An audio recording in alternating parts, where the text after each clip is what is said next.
The first English colony, Virginia, was founded in 1607 by members of the Virginia Company of London. Their story was in many ways typical of the early colonists, while in others it was not.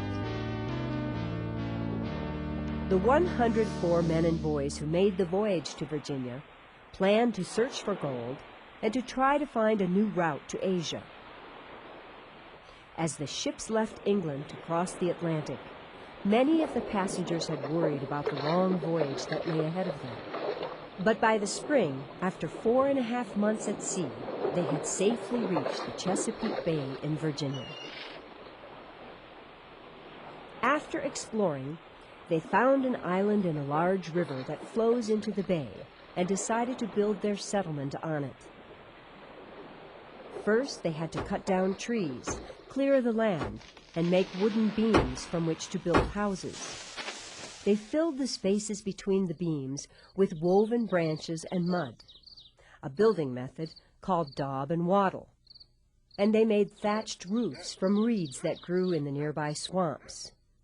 When they were done, the houses of the settlement they named Jamestown, after King James, looked a lot like those they had known in England, but most of them were quite small and had only one room. As time went by, the colonists also built barns where they could store supplies. And they built a new church where regulations required them to worship twice a day. They even sharpened logs to make a wall all the way around the first English town, or fort as they called it, for protection against both hostile tribes of American Indians and from the Spanish soldiers that lived to the south in Florida. Most of the work of building Jamestown was done by the poorer colonists. The other half of the colonists were wealthy members of England's upper class who, according to the old English ways of doing things, were not expected to work. This caused many bad feelings at the colony, but that was just one problem Jamestown faced. Another was that it was built on swampy land that was bad for farming. Most of the drinking water was no good. The swamps were filled with disease-carrying mosquitoes, and because of these things, as well as starvation, around 440 out of 500 colonists had died by the spring of 1610. It is not surprising that Jamestown almost failed, not only because of illness and starvation, but because no gold had been discovered, and because the colonists hadn't found any good ways of making a living. But just when they were the most discouraged, new people came from England, and they settled on healthier lands where they could farm. The Jamestown colonists were led for many years by this man, Captain John Smith. He was an excellent governor, as well as an explorer and map maker. Smith put the upper-class colonists to work. He kept everyone from starving by buying corn from the Native Americans, and also by learning how they hunted animals for food.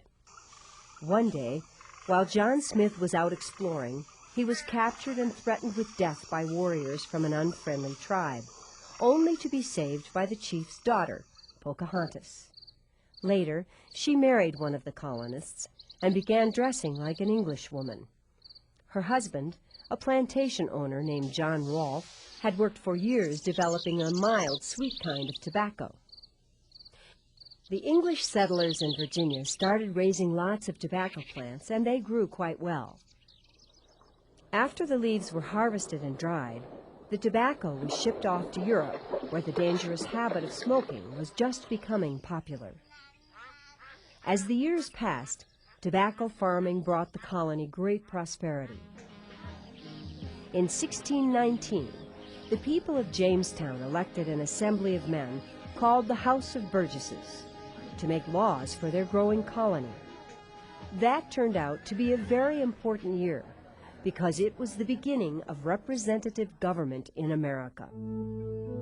Unfortunately, 1619 was important for another reason as well. It was the year the first African slaves were sold to Virginia tobacco planters by a Dutch trader. After that, Thousands of more slaves were put to work in the colony's plantations, and this allowed their owners to live in fantastic luxury. By the outbreak of the Revolutionary War, a powerful society of large plantation owners controlled the colonial legislature in Virginia. Two of the most famous of these Virginia gentlemen were George Washington, who maintained his beautiful plantation of Mount Vernon alongside the Potomac River, and Thomas Jefferson, whose grand plantation called Monticello stood far to the west in the foothills of the Appalachian Mountains. Both plantations had hundreds of slaves.